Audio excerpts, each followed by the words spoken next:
آج ہم مکاشفے کی کتاب میں بیان کردہ ایک انتہائی اہم اور کافی پیچیدہ سوال کو سمجھنے کی کوشش کر رہے ہیں۔ جی۔ وہ کون سے وقت کی بات ہے جب میکائیل عظیم فرشتہ شیطان کو آسمان سے زمین پر نکال پھینکتا ہے؟ یہ مکاشفہ کے باب 12 کی تشریح کا ایک آپ کہہ سکتے ہیں مرکزی نقطہ ہے۔ بالکل، اور اس کے نتائج بھی کافی دور رس ہیں۔ جی ہاں، ہمارے پاس جو مواد ہے وہ اصل میں اس سوال کے کئی ممکنہ جوابات کا جائزہ لیتا ہے اور ہر ایک کے پیچھے بائبل سے کچھ دلائل بھی پیش کرتا ہے۔ تو آج ہماری کوشش کیا ہوگی؟ آج ہماری کوشش یہ ہوگی کہ ان مختلف نظریات کو غیر جانبدارانہ طور پر سمجھیں اور دیکھیں کہ ہمارے ذرائع کس نتیجے پر پہنچتے ہیں اور کیوں پہنچتے ہیں۔ ٹھیک ہے، یہ ایک طرح سے پیشن گوئیوں کی وہ گرہیں کھولنے جیسا ہے۔ بالکل۔ تو آئیے ان ذرائع کی گہرائی میں اترتے ہیں، دیکھتے ہیں کہ مکاشفہ کے اس اہم باب کے بارے میں کیا بصیرت حاصل ہوتی ہے۔ ٹھیک ہے۔ پہلے شاید ہمیں مکاشفہ 12 کے جو بنیادی کردار ہیں اور واقعات ان کو مختصر طور پر یاد کر لینا چاہیے تاکہ بات چیت کا وہ سیاق و سباق واضح رہے۔ ہاں، یہ اچھا رہے گا۔ تو باب 12 میں ہمیں 3 مرکزی کردار ملتے ہیں۔ ایک تو وہ عورت ہے جو سورج سے ملبس ہے، جسے اکثر خدا کے عہد کے لوگ یعنی اسرائیل یا کلیسیا سمجھا جاتا ہے۔ جی بالکل۔ اور دوسرا کردار ہے وہ بڑا سرخ اژدہا، شیطان۔ ہاں، جسے متن میں واضح طور پر پرانا سانپ یعنی ابلیس اور شیطان کہا گیا ہے۔ اور تیسرا کردار ہے ایک نرینہ اولاد جسے یہ عورت جنم دیتی ہے۔ اور یہ نرینہ اولاد کون ہے؟ اس کی کیا شناخت ہے؟ متن کہتا ہے کہ اسے لوہے کے عصا سے سب قوموں پر حکومت کرنی تھی اور اسے خدا اور اس کے تخت کے پاس اٹھا لیا گیا۔ تو عام طور پر اس کی شناخت یسوع مسیح سے کی جاتی ہے۔ ٹھیک ہے۔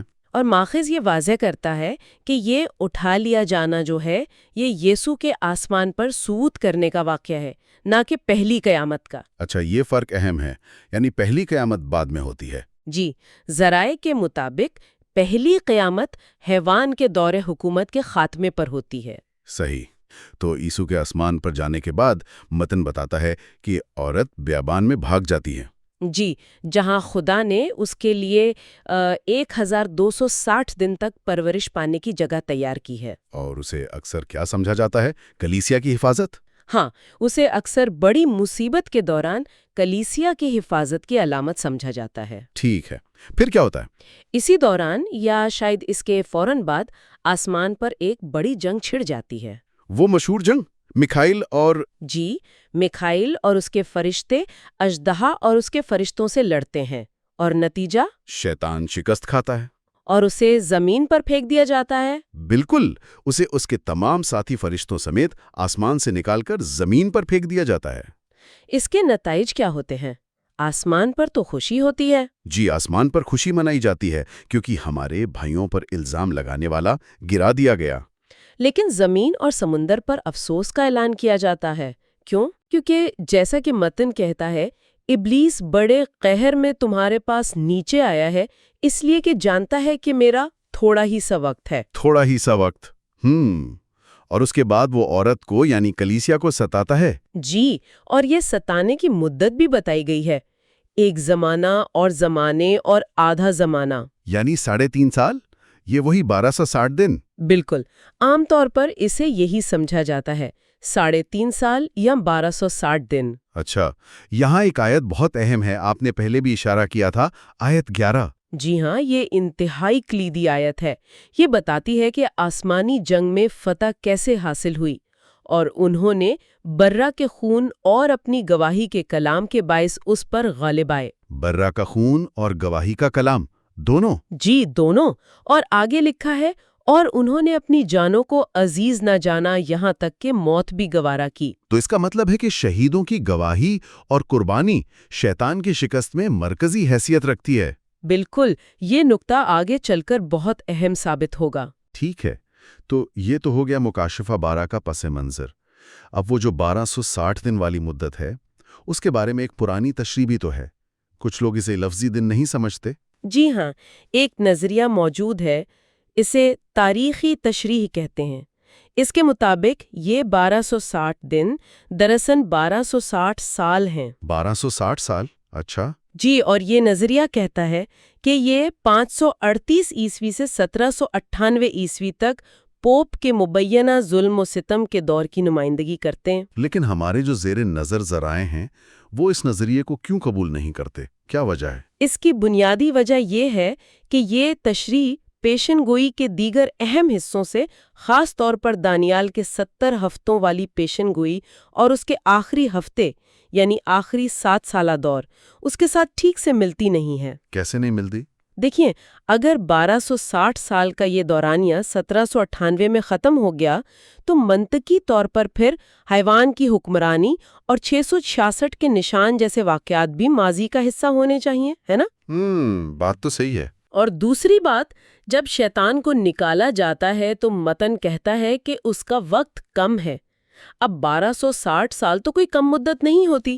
ٹھیک، تو ماخوذ کیا سمجھتا ہے؟ ماخوذ 1260 دن کو 3.5 سال کی حقیقی لفظی مدت سمجھتا ہے جو مستقبل میں آنے والی ہے۔ صحیح، یہ واضح ہو گیا۔ تو اب ہم اصل سوال پر آتے ہیں۔ یہ آسمانی جنگ اور شیطان کا زمین پر نکالا جانا یہ کب ہوتا ہے؟ ذرائع میں کیا امکانات زیر بحث آئے ہیں؟ جی، کئی امکانات کا جائزہ لیا گیا ہے، آئیے ان پر ایک نظر ڈالتے ہیں۔ کچھ نظریات تو بہت پیچھے جاتے ہیں، انسانی تاریخ کے بالکل شروع میں، مثلا تخلیق سے بھی پہلے؟ جی، کچھ ایسا سوچتے ہیں، لیکن ماخوذ اسے رد کرتا ہے۔ کیوں؟ کیونکہ مکاشفہ 12 واضح طور پر اسے نرینہ اولاد یعنی یسوع کے آسمان پر جانے اور شہیدوں کی گواہی سے جوڑتا ہے۔ بالکل، اور یہ واقعات تو انسانی تاریخ کے اندر ہی ہوئے۔ ٹھیک، پھر ایک دوسرا اور شاید زیادہ عام نظریہ ہے کہ شیطان کو یسوع کی صلیبی موت اور قیامت کے وقت نکالا گیا۔ کیا یہ ممکن ہے؟ یہ نظریہ بھی ماخذ کے مطابق مکاشفہ 12 کی تفصیلات سے پوری طرح میل نہیں کھاتا۔ وجہ وہی آیت 11 ہے، فتح برہ کے خون اور اپنی گواہی کے کلام سے حاصل ہوتی ہے۔ اچھا، یسوع کی موت اور قیامت کے وقت برہ کا خون تو بہایا جا چکا تھا، لیکن وہ جو شہیدوں کی ایک مخصوص تعداد تھی جن کی گواہی ضروری تھی، وہ ابھی پوری نہیں ہوئی تھی۔ جی، ان کی شہادتوں کا سلسلہ تو ابھی شروع ہونا تھا۔ اسی لیے پینتیکوسٹ کے دن نکالے جانے کا نظریہ بھی اسی بنیاد پر رد کیا جاتا ہے۔ اچھا، تو ماضی کے یہ واقعات ماخذ کے مطابق ٹھیک نہیں بیٹھتے۔ ایک اور نظریہ مستقبل کی طرف دیکھتا ہے، لیکن ایک مختلف زاویے سے۔ وہ کہتا ہے کہ شیطان کو آخری ہفتے کے وسط میں نکالا جاتا ہے۔ جی، یعنی پہلی قیامت کے بعد۔ پہلی قیامت کے بعد؟ اس کی دلیل کیا ہے؟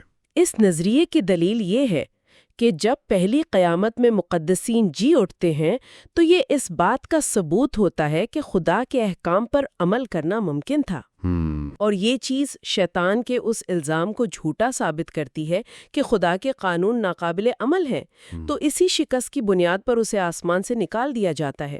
یہ دلیل اپنی جگہ دلچسپ ہے، لیکن اس میں کچھ منطقی مسائل نظر آتے ہیں، جیسا کہ ماخذ نے نشاندہی کی ہے۔ جی بالکل۔ مثلا اگر پہلی قیامت آخری ہفتے کے بیچ میں ہوتی ہے اور مقدسین اٹھا لیے جاتے ہیں تو پھر سوال یہ ہے کہ شیطان زمین پر آ کر کسے ستائے گا؟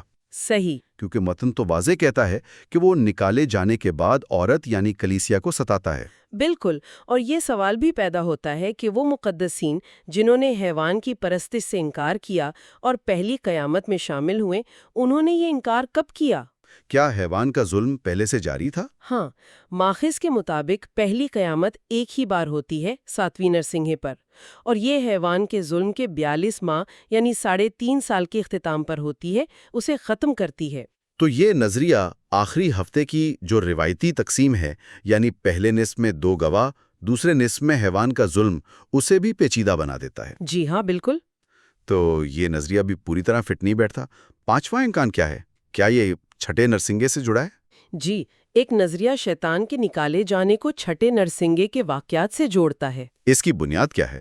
اس کی بنیاد مکاشفہ 12:12 ہے، جہاں شیطان کے نکالے جانے پر زمین اور سمندر پر افسوس کا اعلان ہوتا ہے۔ اچھا، تو اسے مکاشفہ 13 میں جو حیوان سمندر اور زمین سے نکلتے ہیں ان سے جوڑا جاتا ہے، اور اکثر ان حیوانوں کے نکلنے کو چھٹے نرسنگے کے ساتھ منسلک کیا جاتا ہے۔ اس میں وہ مکاشفہ 10 کا طاقتور فرشتہ اور 144,000 کی مہربندی وغیرہ بھی شامل ہیں۔ جی، وہ عناصر بھی اس نظریے میں زیر بحث آتے ہیں۔ لیکن ظاہر ہے اس کے خلاف بھی دلائل ہوں گے۔ ہاں، ماخذ کچھ ممکنہ تضادات کی نشاندہی کرتا ہے۔ مثال کے طور پر وہ جو 144,000 کی مہر بندی ہے وہ پہلے بھی ہو سکتی ہے، شاید چھٹی مہر کے وقت۔ اور ایک اور اہم بات، 5ویں نرسنگے پر جو ستارہ گرتا ہے ہاں، وہ خود شیطان ہو سکتا ہے، تو یہ تو اس کے نکالے جانے کی طرف پہلے ہی اشارہ کر رہا ہوگا۔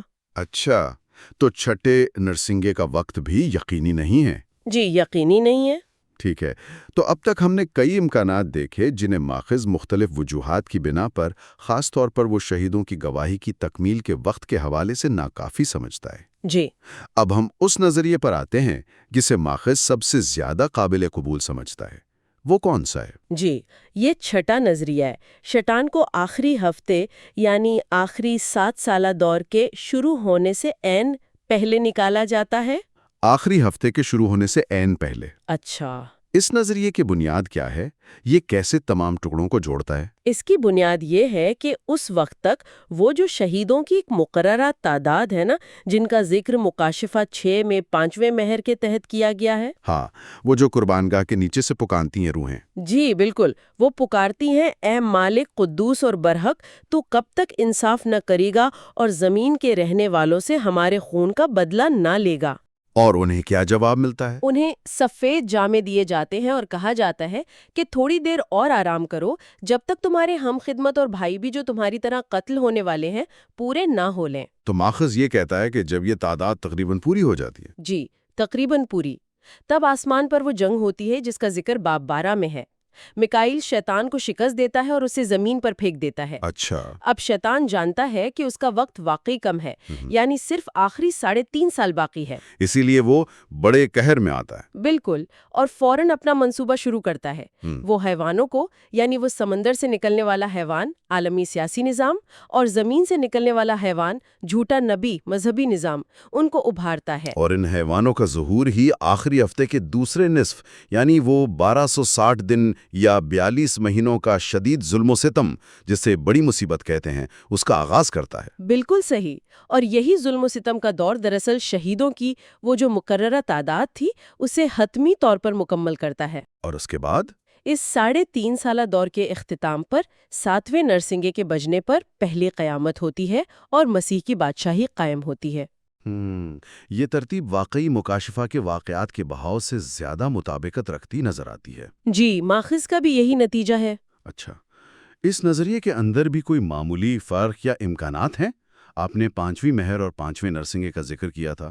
ہاں، ماخذ اس عمومی ٹائم فریم یعنی آخری ہفتے سے عین پہلے اس کے اندر 2 قریبی امکانات پر غور کرتا ہے۔ کیا ہیں وہ؟ ایک تو یہ کہ شیطان کا نکالا جانا 5ویں مہر کے فوراً بعد ہوتا ہے جب شہیدوں کی وہ پکار بلند ہوتی ہے۔ ٹھیک ہے۔ دوسرا جسے ماخذ زیادہ ممکنہ سمجھتا ہے وہ یہ کہ یہ 5ویں نرسنگے کے وقت ہوتا ہے۔ 5واں نرسنگا جو وہ ستارہ گرتا ہے؟ جی ہاں، مکاشفہ 9 میں 5ویں نرسنگے کے بجنے پر یوحنا آسمان سے زمین پر گرا ہوا ایک ستارہ دیکھتا ہے جسے اتھا گڑھے کی کنجی دی جاتی ہے۔ اور یہ گرا ہوا ستارہ ممکنہ طور پر شیطان ہے؟ بہت سے مفسرین اور ہمارے ذرائع بھی اسے ممکنہ طور پر شیطان ہی سمجھتے ہیں۔ دیکھیں، گرنا اکثر بائبل میں منفی معنوں میں استعمال ہوتا ہے۔ برخلاف اترنے کے؟ جی، اترنا عام طور پر نیک فرشتوں کے لیے استعمال ہوتا ہے، جیسے مکاشفہ 10 اور 20 میں فرشتوں کا اترنا۔ صحیح، تو یہ ستارہ یعنی شیطان اتھا گڑھا کھولتا ہے۔ جی، اور اس سے وہ ٹڈیوں کا عذاب نکلتا ہے جسے پہلی آفت یا وہ کہا گیا ہے۔ متن میں ابیدون یا اپولیون کا بھی ذکر ہے، جس کا مطلب تباہی ہے۔ ہاں، وہ اس گڑھے کا بادشاہ ہے۔ یہ خود شیطان ہو سکتا ہے یا اس کا کوئی طاقتور نمائندہ۔ تو اگر اس ترتیب کو خلاصہ کریں، شہیدوں کی تعداد تقریباً پوری ہوتی ہے، 5ویں مہر۔ جی، پھر مائیکائل شیطان کو نکالتا ہے، ممکنہ طور پر 5ویں نرسنگے پر، جسے گرے ہوئے ستارے سے ظاہر کیا گیا۔ شیطان غضبناک ہو کر زمین پر آتا ہے اور اتھا گڑھا کھولتا ہے، یہ پہلی آفت۔ صحیح۔ پھر وہ حیوانوں کو کھڑا کرتا ہے، ممکنہ طور پر چھٹے نرسنگے کے قریب، جو دوسری آفت کا باعث بنتے ہیں۔ جی، اور اس سے آخری 3.5 سال یعنی بڑی مصیبت شروع ہوتی ہے۔ بالکل۔ حیوان 42 ماہ ظلم کرتا ہے جس سے شہیدوں کی تعداد مکمل ہو جاتی ہے، جی ہاں، اور آخر میں 7واں نرسنگا بچتا ہے اور پہلی قیامت ہوتی ہے۔ بالکل۔ یہ ترتیب واقعات کے تسلسل اور ان کے اسباب و نتائج کو بہتر طور پر بیان کرتی ہے۔ دانیل کی کتاب میں بھی کچھ اشارہ ہے اس طرح؟ جی، دانیل 12:1 میں بھی ذکر ہے کہ بڑی مصیبت کے وقت بڑا فرشتہ میکائیل اٹھے گا۔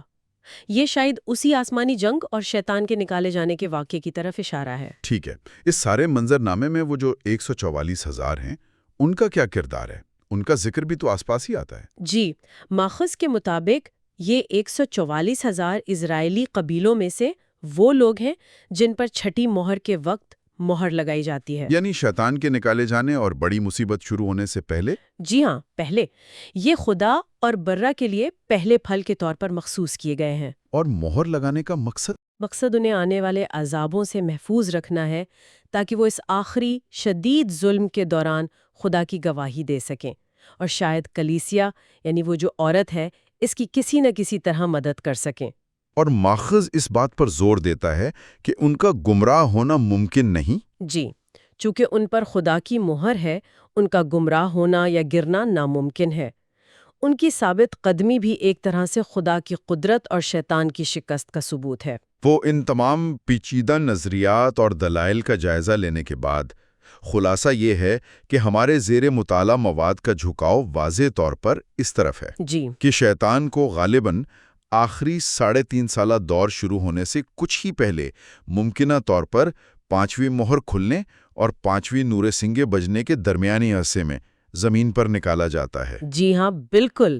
یہ نتیجہ جو ہے، یہ شہیدوں کی گواہی کی اہمیت، میکائیل کی فتح کا وقت، شیطان کے غضب کی وجہ یعنی اس کا کم وقت، حیوانوں کے ظہور کی ٹائمنگ، جی، اور آخری 1260 دنوں کے ظلم و ستم کا آغاز، ان سب کو ایک مربوط اور منطقی ترتیب میں پروتا ہے۔ اور یہ مکاشفہ کے دیگر حصوں اور دانیال کی پیشن گوئیوں کے ساتھ بھی بہتر ہم آہنگی رکھتا ہے۔ جی، ایسا ہی لگتا ہے۔ یہ واقعی ایک گہرا اور باریکیوں سے بھرا موضوع ہے۔ ان مختلف ٹائم لائنز کو سمجھنے کی کوشش کرنا ذہن کو کافی مصروف رکھتا ہے۔ یقیناً۔